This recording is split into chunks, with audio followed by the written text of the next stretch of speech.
Bayot tingali ni PRD mo. Mabuhay ang bakla ng Pilipinas! Namimiss nyo na ba siya? O heto at part 2 na tayo. Sa pinakakwela at pinakamakulit na mga eksena. Ito ang PRRD's Funniest Moments. Part 2. Tamad ka bang mag-aral at laging pasang-awa ang grado mo? O huwag kakalimutan ang payo ni PRRD para sa'yo. Huwag masyado mag-aral. Makapasa ka lang 75. Okay na yan, 76. Iyang 77, 78, 79, 80. Hindi mo na kailangan yan. Kahit 75 lang, okay na yan. Oh. Sabi ng nanay ko, paano man tayo anak? Sabi ko, sige lang ma. Total, kung bigyan mo ako 78, anuhin ko mayang sobra? 75 bang kailangan ko para makaakyat ako? Bakit papagurin mo pa ako ng 90? Ilang oras ako yan mag-aral? Sa isang talumpati abay ipinagmalaki rin niya sa buong sambayanan. Mga miyembro ng kanyang gabinete na karamihan ay graduate ng valedictorian. Totoo. Doresa sa valedictorian, pag-graduate. Puro yan sila valedictorian. Okay na sana ang kanyang mga naging litanya. Pero syempre, hindi mawawala ang twist sa kanyang mga istorya. Puro valedictorian, Kaya good lawyer, kung tignan mo ang buhay. Tignan mo ang buhay. Trabahante ko lahat.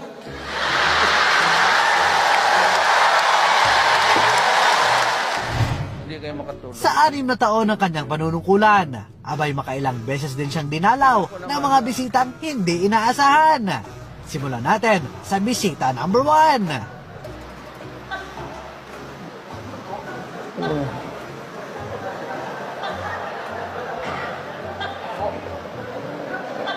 Lente nga taga Bacolod. Neng, guladala ka ng toko dito?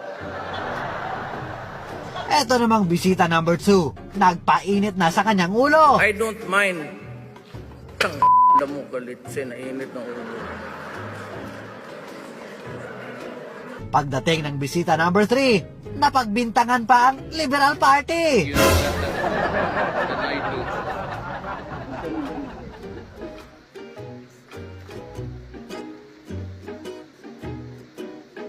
Liberal na. Sigurado na ako. Puro ka likod. Etong bisita number 4, ayaw yatang tantanan si Mayor. Sinoon pa talagang may away na ako sa pare. Ganitong langaw na ito. Utos Manila ito. Kanina pa yung sunod na sunod sa akin. Naligo naman ako, yung mga buang.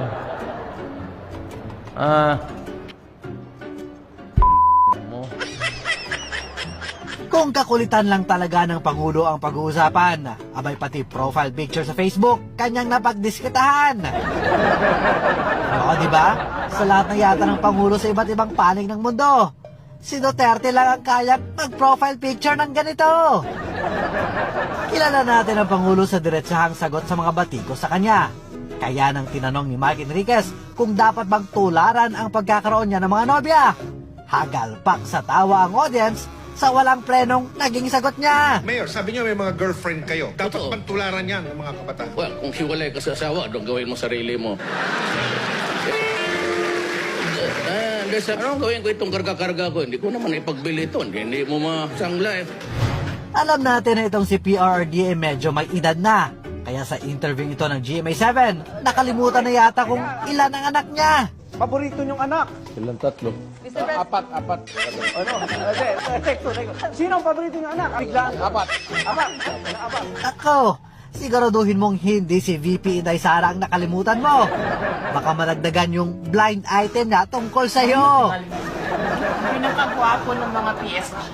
Yes. Mga kay PRD. Bayot tingali ni PRD mo. Uy, bakit ganda? Nagtapok man ta ng gwapo nga PSG dito daw ko, no? Doon ako nandungog na balita. O sige nga, pakinggan natin kung ano ang masasabi dyan ni Pangulong Duterte. Bakla ako noon. Sinong bakla dito? Yan, walang yan. Sino ba? Nag-admita na nga ako eh. Bakla man ako noon. Mabuhay ang bakla ng Pilipinas!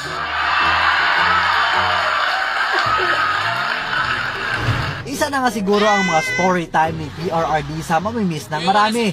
Kagaya nitong kwento niya, noong isang beses ay nagpanggap siyang driver ng taxi. Tingnan, San Pedro, Hospital. Pagsabi ng bayan, kano, tingin siya, lapit siya. Tinanggal ko yung cap ko, sabi ko, sige ma'am, okay lang. Ano na sector? O sa ngayon, nakita mo na. Di, uwi na ako. O kaya itong kwento niya tungkol sa isang police regional director. O siya, in 3, 2, 1, story time na, kasama si Mayor. Isang araw, may pumuntang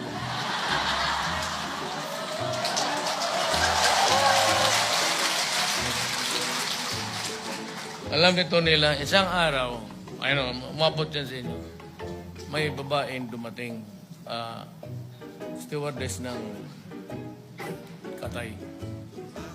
Sabi niya, iyak siya.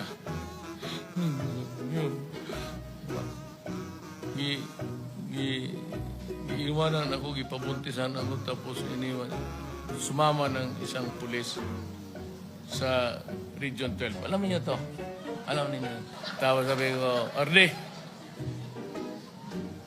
may babae dito, yung pulis mo, pinabuntisan, tapos tinakbuhan. Sabi ko, ayusin mo to. Pagkasalan niya.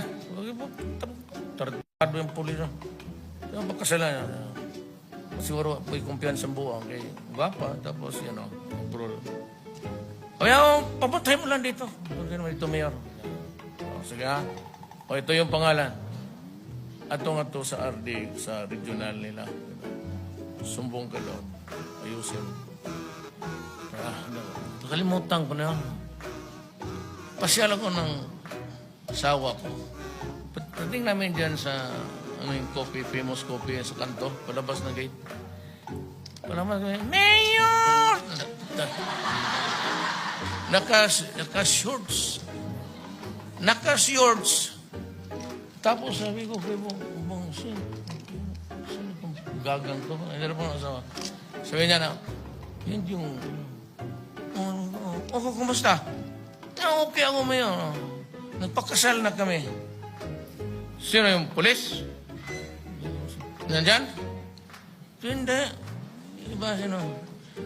Pakasal na kami ni Arde.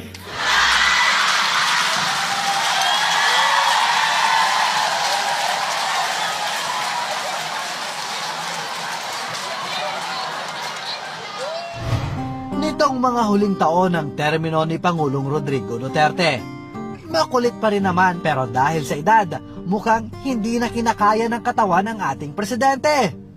Gayunpaman hanggang sa kahuli-hulihang segundo ng kanyang termino bilang Pangulo, pinilit pa rin niyang gampanan ang tungkulin na sinumpaan niya sa bawat Pilipino. In a few days, I'll be out. Yung nagawa ko,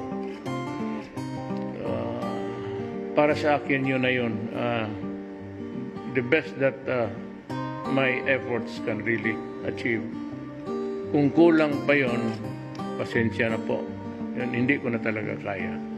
Maraming salamat Pangulong Rodrigo Roa Duterte sa iyong naging serbisyo sa ating bansa. Hindi man perpekto ang iyong administrasyon, pinapasalamatan namin ang mga mabuti mong nagawa. Maraming salamat po sa inyo and your help in my journey in the 6 years na binigyan ninyo ako ng honor maging presidente ng Pilipinas. Maraming salamat.